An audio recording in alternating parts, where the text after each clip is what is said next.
What's good, everybody? It's your boy Batman, and we're going to be doing a video of Kid Lee versus Kid Sasuke. So this is a very popular topic. It happens all over Discord. It's happened by the biggest debaters. It's happened by the, any type of debaters in all kinds of Discords. And it's been a thing that's been kind of going on for who knows how long.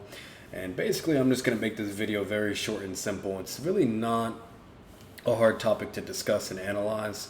It's actually very straightforward and one-sided, if I'm being honest with you.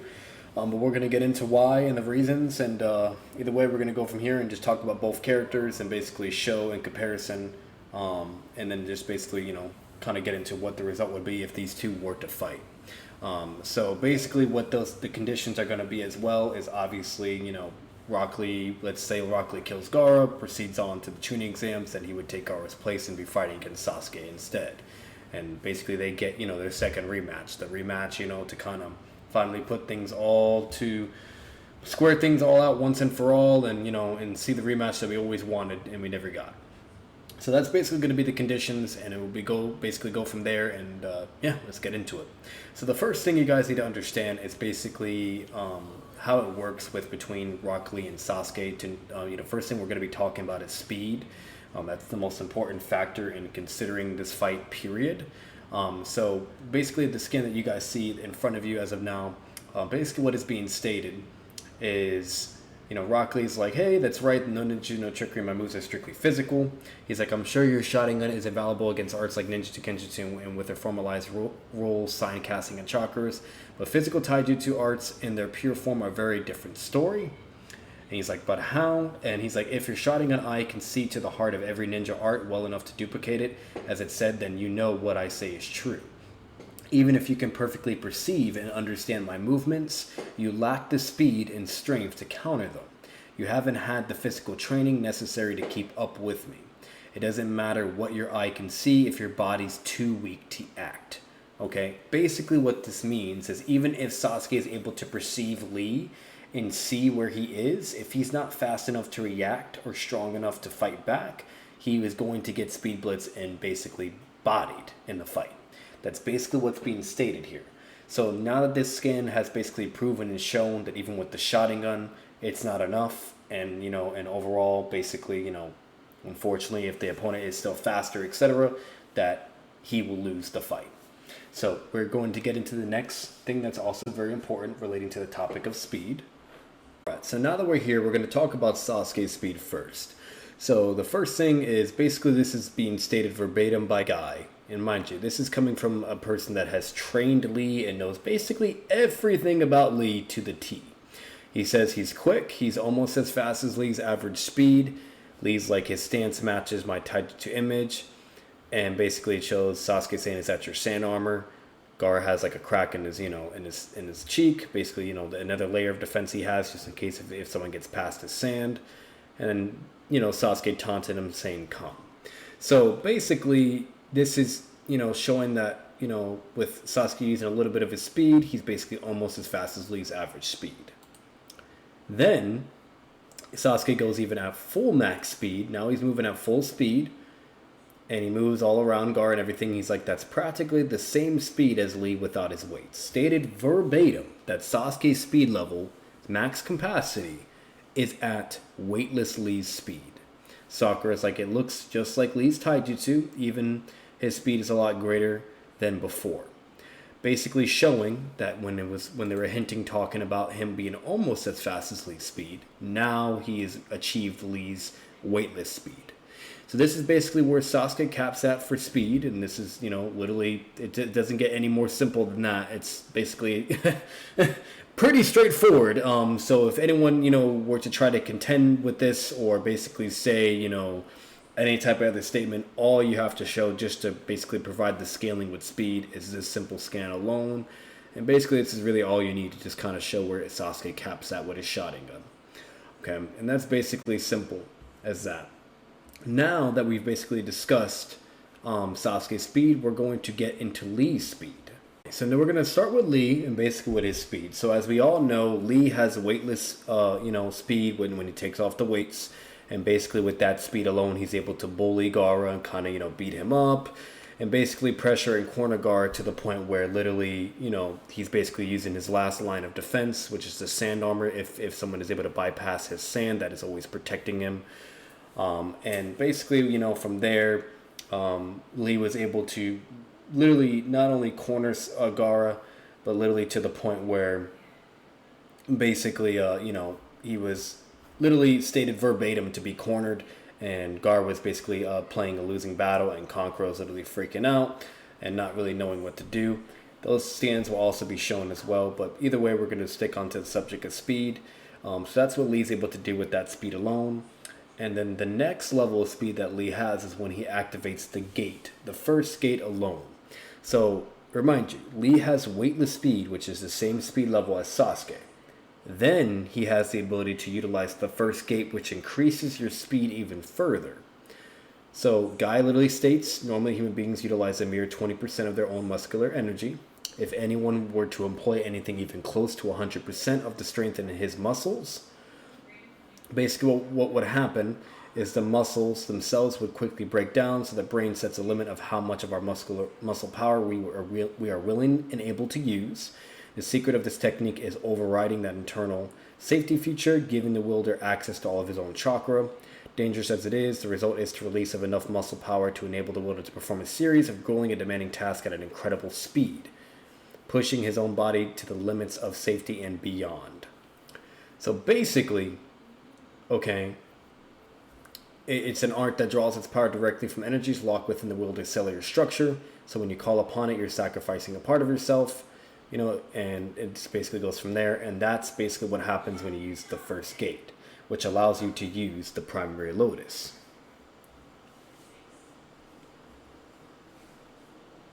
So now that we've talked about the first gate and how it amps and increases Lee's speed even further, let's talk about the second gate. So right here, before we do talk about the second gate, I also want to just show you guys another scan referring to the gates.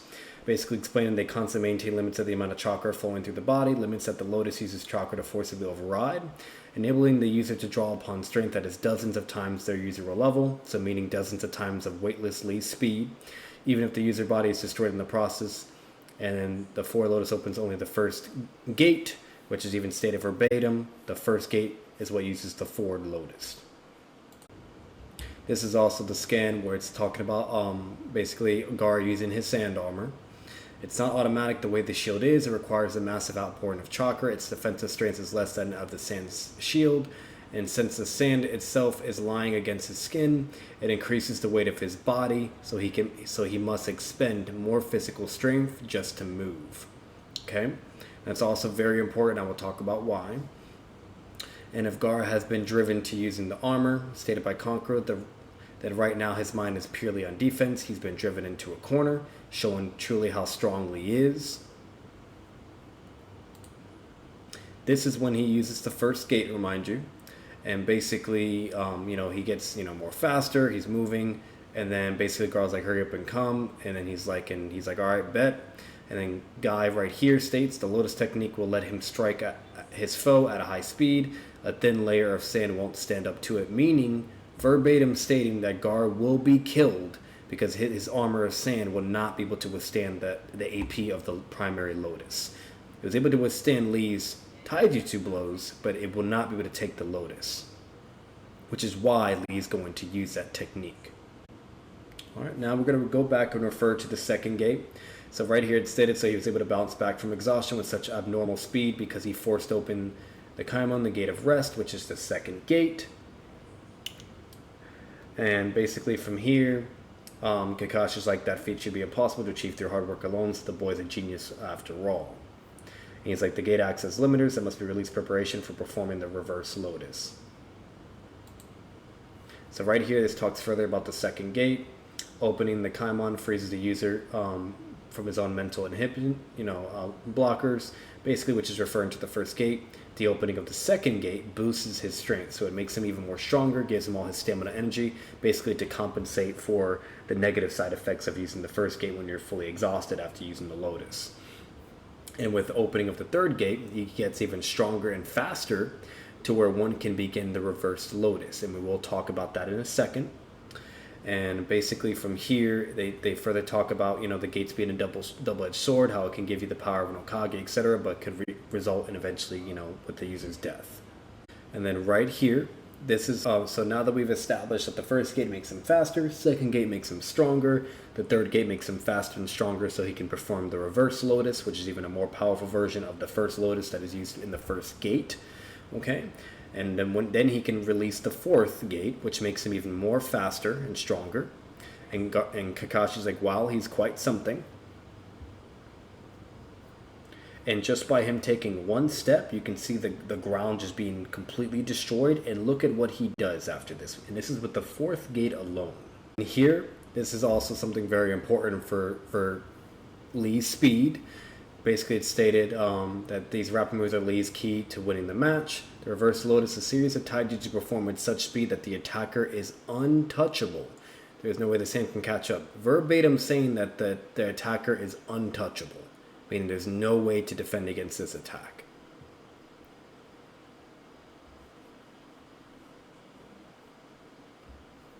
And then Lee activates the fifth gate here and is getting even stronger and faster, and literally goes for the final killing blow. All his sand armor has been completely torn off, meaning that if Lee actually landed this blow on Gaara, and Gaara wasn't able to use his sand gore and use all that sand to protect himself from the attack, that he would have died. Again, for the second time, being stated verbatim. Shikamaru is like, it's so fast you can't even see.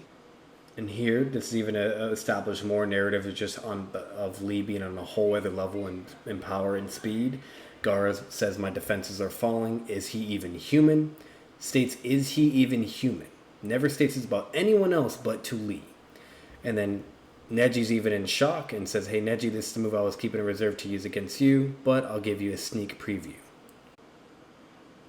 Also to show you guys, the gore was made of sand. He used it to protect himself, meaning that if he didn't have the gore, he would have been killed. And this also shows the sand gore in the bottom, basically transforming into sand and going all over Gaara. And so this way he was able to tank the attack with that level of durability.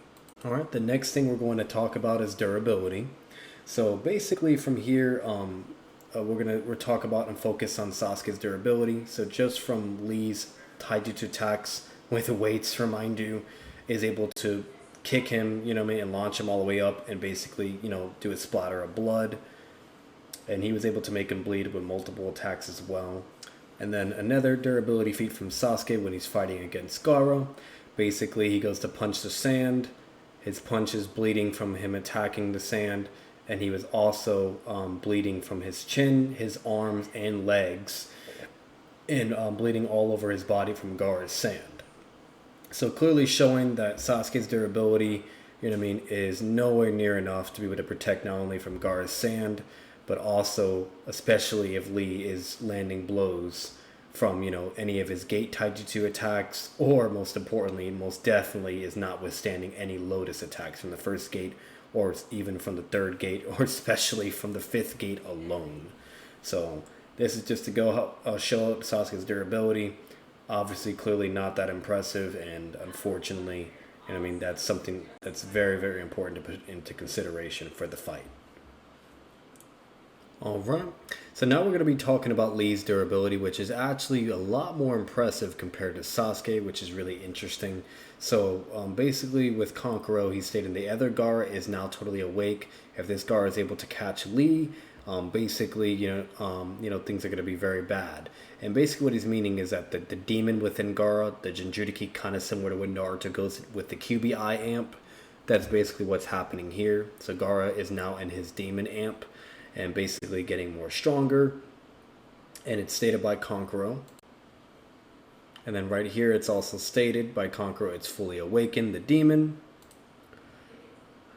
Gaara's inner demon, which is basically proving that Gaara is amped, meaning that Lee literally forced Gaara to go and become more amped from his Jinchuriki, from the one tail within him, getting him even more stronger, so meaning his attacks would be more amplified in power.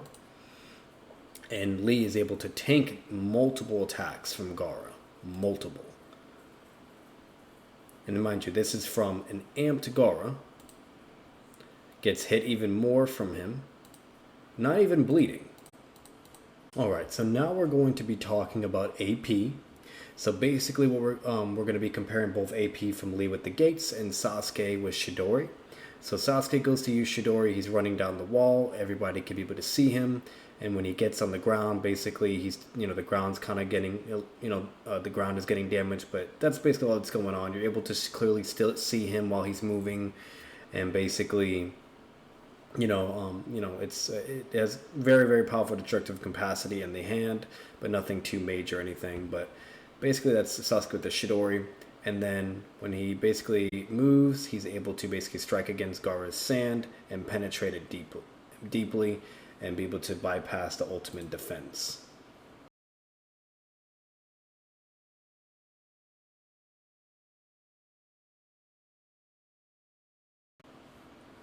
And with him using the Chidori, it was able to go through Gaara's ultimate defense, which is very, very impressive because do keep in mind, it just goes to show the destructive level of power with the Chidori.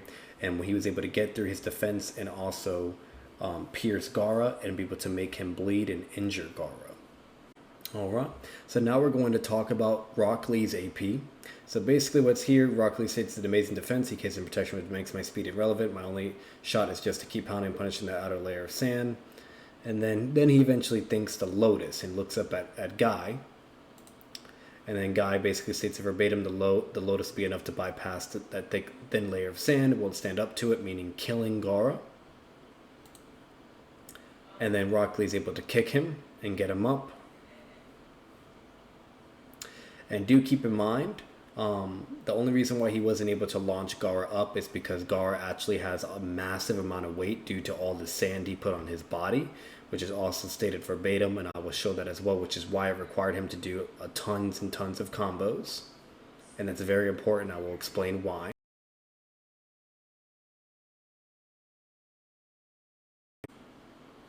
So here it shows Gaara putting a whole bunch of sand over his body to give him extra armor of sand.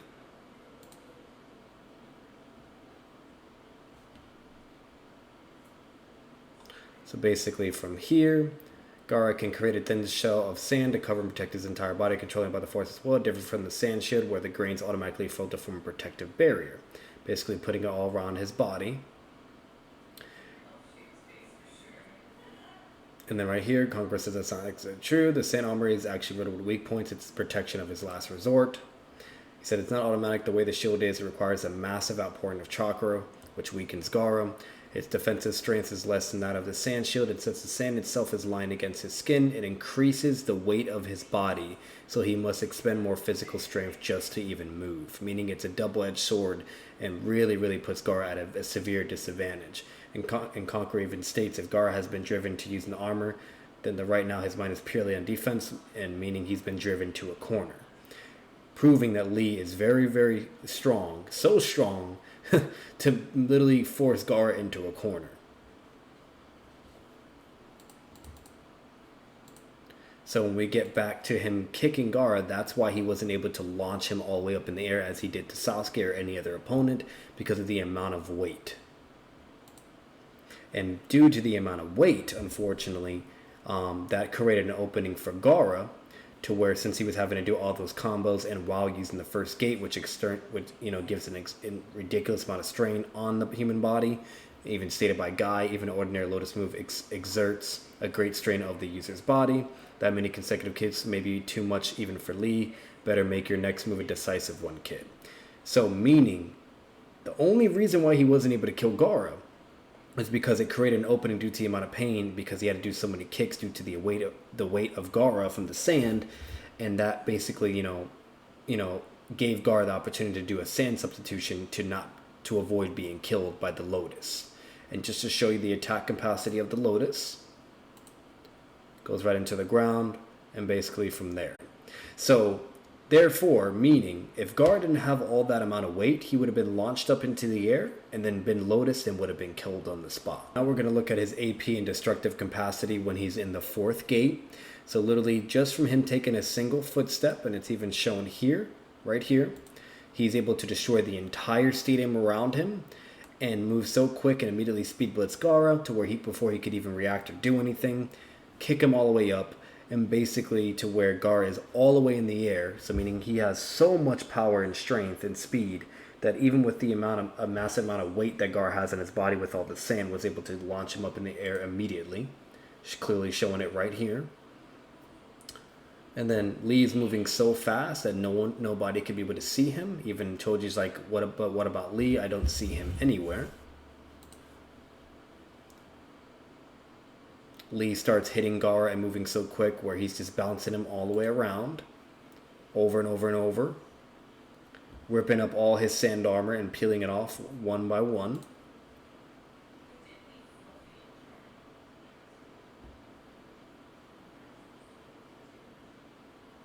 And even Neji showing inferiority and being in fear of Lee. But it's only Lee. How did he get so powerful? Lee activates the 5th gate. Gaara says, my defense is falling. Is he even human? And then basically from here, he hits Gaara in the stomach, launches him back up, and then does the Lotus. And then basically Gaara would have died from here, but luckily, since there was no bandages around him or anything like that, he was able to use his score of sand and use all that as sand itself to wrap over his body and be able to cushion the blow and tank it and increase his durability from the attack, which is why he was able to bypass it. Shikamaru states it's so fast you can't even see him.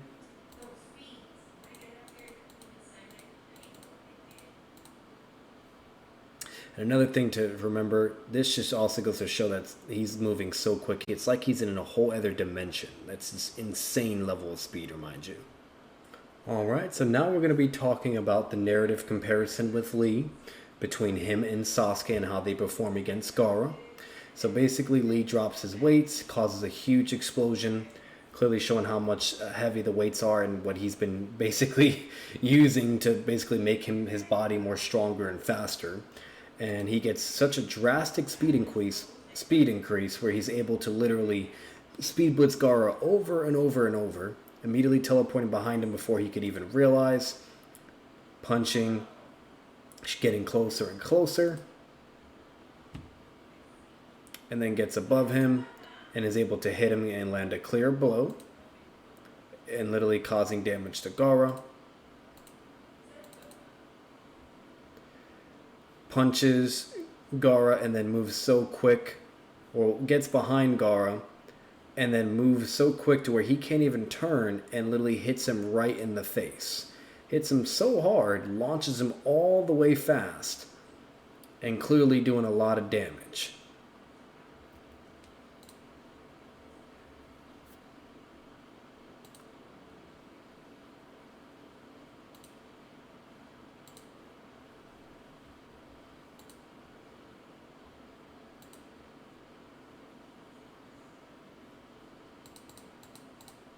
And just by those attacks, he was able to get rid of all of Gaara's sand armor. So Gaara had to put sand armor on his face again, which is shown here. And you can even see how much damage Gaara has already taken just from weightless Lee. All the cracks and everything all over his body and face.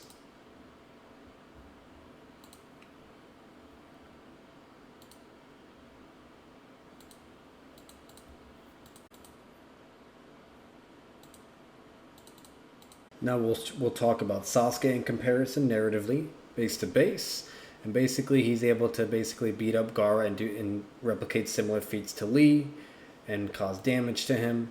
It literally narratively even shows Rock Lee right next to Sasuke, clearly showing the same level of feats, speed, and performance by both of them. Alright, so now that we've finally talked about speed, AP, durability, and also narrative performance between the two characters, we're basically going to conclude and basically determine who will win this fight overall. And unfortunately, as you guys can see, it is a very, very one-sided battle. Lee is just unfortunately very superior and dominant to Sasuke. And the big difference and the reason why Sasuke is just unfortunately not able to win, not only is it because of the drastic speed difference between the two characters, but for one, Sasuke does not have the durability to withstand Lee's attacks. He doesn't have Gaara's sand. He doesn't have Gaara's sand armor. And, unfortunately, there's just no way for his body to tank a Lotus attacks from the first gate, or yet alone even from the third gate or fourth or fifth for the reverse Lotus. Lee is literally stated to be untouchable and move at such speeds to where, the user is basically, or the attacker is basically, is basically in a trap. Can't, really defend himself, can't do anything. And overall, what would basically happen is Sasuke would just get Speed Blitz kicked in the air. And even in the first gate alone, Lee would be able to Speed Blitz Sasuke and be able to launch him up in the air. Main reason why is due to the fact that he doesn't have the amount of weight that Gaara has with all the sand around his body. And basically, Sasuke would be launched in the air, get Lotused. He wouldn't have that split moment or opportunity to be able to do a substitution. And he would be killed on basically from the blow.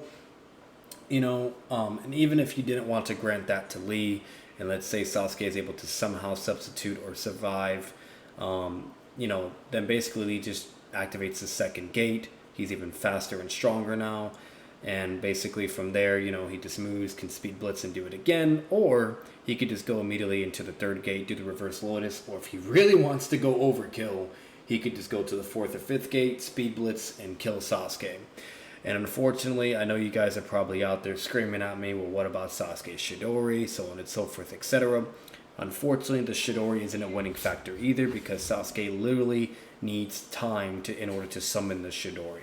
It's literally stated verbatim here, is going to take some time too. He says it's no good, just as I figured. He shut himself up inside. I don't know what he's up to, but it's fine by me. This thing of mine, it's going to take time. He's referring to using Chidori.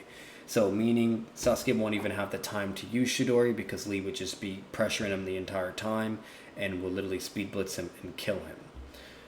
And that's basically where it's at. Unfortunately, Lee's attacks will be able to bypass Sasuke's durability.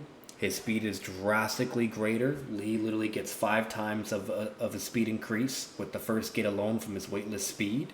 The second gate makes him stronger. The third gate makes him faster and stronger to where he can perform the reverse Lotus.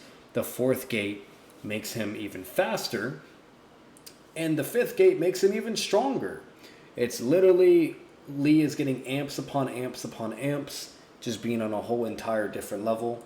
And it is literally not only stated for him to be able to be literally inhuman when he was fighting against Gaara, but literally also the technique that was designed to be able to defeat Neji out of all characters, which is also stated by Guy as well.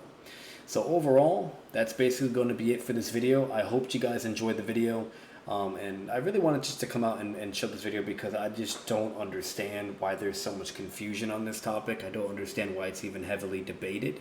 I don't understand why people come out with certain statements or certain things of basically stating that Sasuke is the strongest person or overall is Gates level power and so on and so forth, when it's clearly shown that Lee has greater destructive capacity, is clearly more faster, more stronger, more powerful, and Sasuke is just unfortunately not replicating those type of feats. The only feat that literally is able to even remotely be even more superior to Lee is his Chidori, and Chidori is not even an option because he won't have enough time to utilize it.